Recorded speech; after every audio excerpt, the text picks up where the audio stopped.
विष्णु भगवान की जय। श्री लक्ष्मी नारायण भगवान की जय। श्रीमन नारायण नारायण भजमन नारायण नारायण श्रीमन नारायण नारायण नारायण सच्चे दरबार की जय। श्री लक्ष्मी नारायण भगवान की जय। विष्णु भगवान की जय। आज के समय की बात है। भारत में एक राजा राज करता था। वह बड़ा ही प्रतापी था और दानी था। वह नित्य प्रतिदिन मंदिर में दर्शन करने जाता था और ब्राह्मणों गुरु की सेवा किया करता था।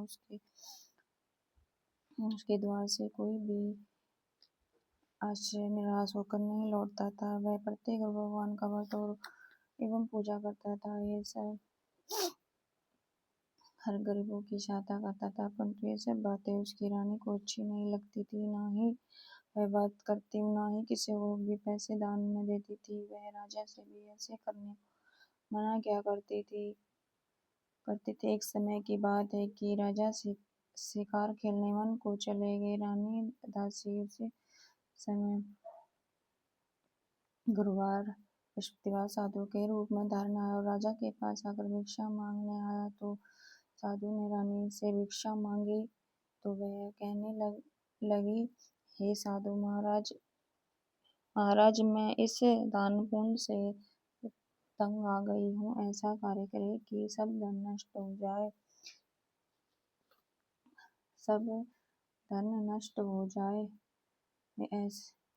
साधु महाराज ने पुण्य करना कार्य तो मेरे पति देव ही हैं। आप ऐसे कृपा करें सारा धन नष्ट हो जाए, मैं आराम से रह सकूं।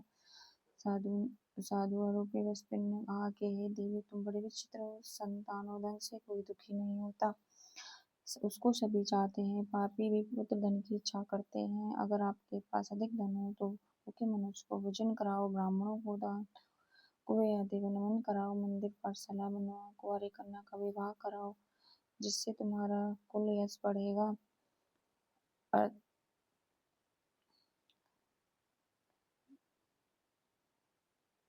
परलोक भी आस्था होगा एवं स्त्री की प्राप्ति होगी। परंतु रानी ने साधु की इन बातों से खुशी नहीं हुई। उसने कहा कि हे साधु महाराज, मुझे ऐसे धन की कोई आवश्यकता नहीं है। मैं उसे दान देती रहूं तथा उस जैसे रखना और सारा समय नष्ट हो जाए। साधु ने कहा, हे देवी, यदि तुम्हारी ऐसी इच्छा है तो मैं बताता हूँ, ऐसा ही करना। बृहस्पतिवार दिन घर गोबर से लीपना, केशों को धोना, केशों को धोते समय स्नान करना और राजा से कहना वे हजामत बनवाए वो और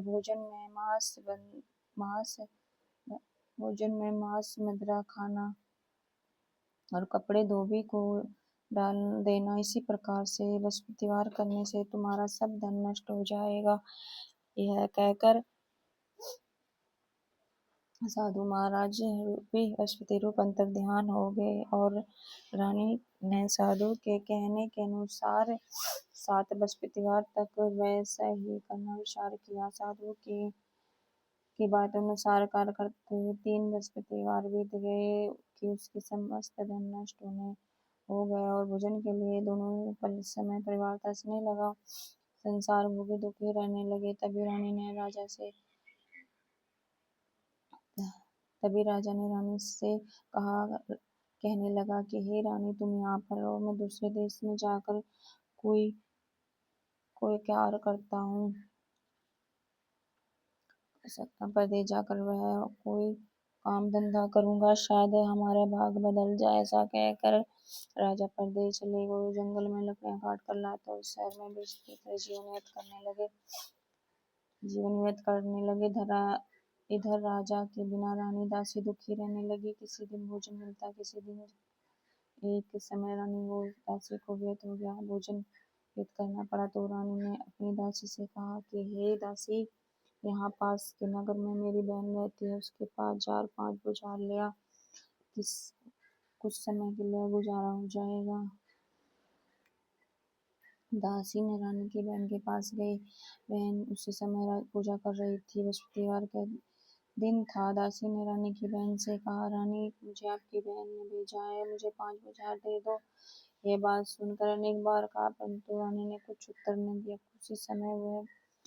उसी समय बृहस्पतिवार की कथा सुन रही थी। तब जब दासी को रानी की बहन से कोई उत्तर न मिला, वह बहुत दुखी हुई और क्रोध भी आया और लौटकर रानी से बोली, हे रानी, आपकी बहन बहुत ही घमंडी है, वह छोटे लोगों से बात नहीं करती। जब मैंने उनसे कहा तो उसने किसी प्रकार का उत्तर नहीं दिया। जब बुरे दिन आते कोई इशारा नहीं देता, अच्छी भी बात करने लगता है। जैसे ईश्वर की इच्छा।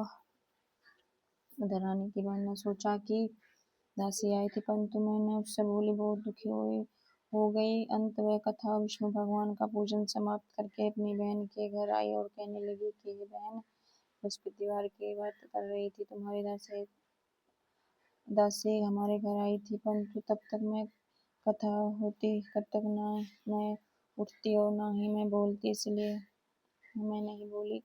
कहो दासी क्यों गई थी? रानी बोली, बहन, हमारे घर में अनाज नहीं, तुमसे कोई बात छुपानी नहीं, इसी कारण दासी तुम्हारे पास 5 भुजा लेने के लिए भेजा था। रानी की बहन बोली, बहन देखो, पशुपति भगवान सबकी मनोकामना पूर्ण करते हैं, शायद तुम्हारे घर में अनाज रखा हो। ये सुनकर इंद्रदेव से बड़ा भुजाल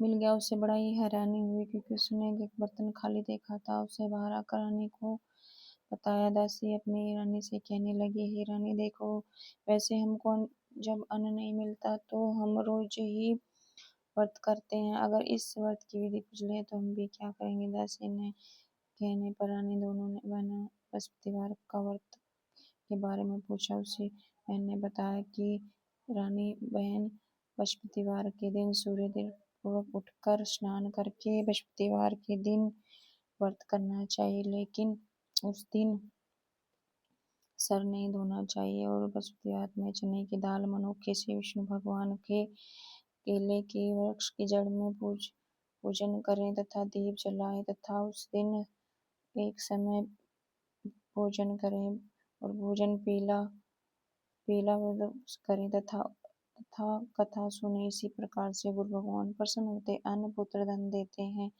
इस व्रत और पूजन की विधि बताकर रानी की बहन अपने घर को चली गई। रानी और दासी ने दोनों ने निश्चय किया, बृहस्पतिवार पूजन जरूर करेंगे। 7 दिन बाद जब बृहस्पतिवार आया तो उन्होंने व्रत रखा और बड़े चने बीने और गुड़ बीन लाए तथा उसी दाल में केले की जड़ में विष्णु भगवान का पूजन किया। अब पूजन कहाँ से आए? दोनों ने बड़े दुखी हुए, परंतु उन्होंने व्रत किया था, इसी कारण बृहस्पति भगवान प्रसन्न थे और एक सुंदर व्यक्ति के रूप में आकर 2 थाली में सुंदर पीला भोजन लेकर आए और दासी को देखकर बोले, हे दासी, ये तुम्हारे और रानी के लिए है। दासी भोजन पाकर बड़ी प्रसन्न हुई, इससे बोली, रानी, भोजन कर लो। रानी भोजन अनेक बार का, पर कुछ पता नहीं था, इसलिए वह दासी से बोली, जा तुम ही भोजन कर, क्यों तू मेरी हंसी उड़ाती है? दासी बोली, एक व्यक्ति हमें भोजन दे गया है। रानी कहने लगी, वह भोजन तेले दे गया, तू ही भोजन कर। दासी कहने लगी, वह व्यक्ति हम दोनों को 2 थाली में भोजन दे गया, हम दोनों साथ साथ भोजन करेंगे। फिर दोनों ने गुरु भगवान को नमस्कार करके भोजन आरंभ किया। उसके बाद विष्णु भगवान के पास से व्रत की पूजन करने लगी। विष्णु भगवान के पास से धन हो गया, परंतु रानी फिर उसी प्रकार आलस करने लगी। दासी बोली, देखो रानी, तुम पहले इसी प्रकार आलस करती थी, तुम्हें धन रखने में कष्ट होता था, इसी कारण सब धन नष्ट हो गया। अब गुरु भगवान की कृपा से धन मिला है, तुम आलस करो, बड़ी मुसीबत में धन पाए, इसलिए दान पुण्य करना चाहिए। भूखे मनुष्य को भोजन कराओ और प्यासों को, ब्राह्मणों को दान दो, कुआं आदि को नमन कराओ मंदिर पाठशाला बनवाओ, दान दो, कुंवारी कन्या का विवाह कराओ, धन में शुभ खर्च करो, तुम्हारा कुल यश बढ़ेगा और स्वर्ग की प्राप्ति होगी। मानकर रानी इसी क्रम आरंभ किए, उसे काफी यश मिले। एक दिन रानी उदासी विचार करने लगी, ना जाने राजा ना जाने राजा किस दिशा में होंगे। उन्होंने अपने गुरु भगवान से उन्होंने प्रार्थना की और रात्रि में राजा को सपने में कहा कि हे राजा उठो, तेरी रानी तुझे याद करती है, अपने देश को लौट जाओ। राजा पाटकर उठो, जंगल में लकड़ियां काट कर लाते और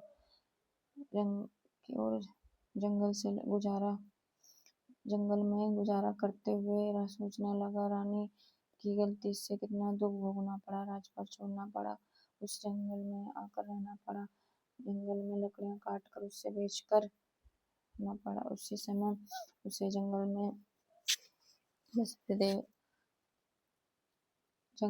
से लकड़ियां काट कर उसे बेचकर पड़ा। उसी समय एक साधु के रूप में धारण कर आए, राजा के पास आकर बोले, हे लकड़हारे, तुम इस सुनसान जंगल में की चिंता में बैठे हुए मुझे बतलाओ। नेत्र भराए और साधु को वंदना कर बोले, हे प्रभु, आप सब कुछ जानने वाले हो। इतना कहकर साधु को संपूर्ण कहानी बतला दी। महात्मा दयालु से वो राजा से बोले, हे राजा, तुम्हारी स्त्री ने वसुदेव का अपराध किया था, इसी कारण तुम्हारी ये दशा हुई। तुम किसी प्रकार की चिंता मत करो, भगवान तो वैसे धनवान करेगा। देखो, उसने वसुदेव का व्रत आरम्भ कर दिया और तुम मेरा कहना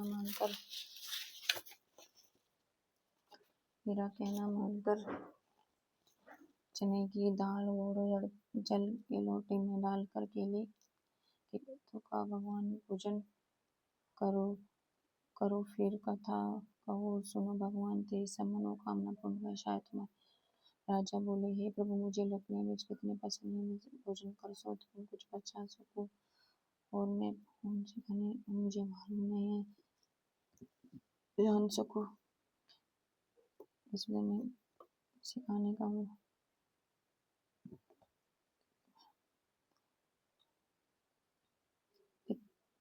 बोले, हे प्रभु, मुझे लकड़ियां बेचकर इतने पैसे नहीं मिले तुम भोजन कर सको, तुम कुछ बचा सको। फिर वसुदेव की खाने का हुए मुझे मालूम नहीं तो कुछ नहीं। साधु ने कहा कि हे राजा, तुम किसी प्रकार की चिंता मत करो। बृहस्पतिवार के दिन रोजाना की तरह लकड़ियां काट कर लेकर शहर में जाओ, तुम्हें दोगुना धन प्राप्त होगा। तो बातें कर लो, वैश्य सामान भी आ जाएगा। वो बृहस्पति भगवान की जय, विष्णु भगवान की जय, श्री लक्ष्मी नारायण भगवान की जय, श्री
स्वामी पूजय फल निवांग सरस्वती सब विष्णु भगवान की जय, श्री लक्ष्मी नारायण भगवान की जय, विश्व सत्यनारायण भगवान की जय, श्री राधा रानी की जय, श्री बांके बिहारी लाल की जय,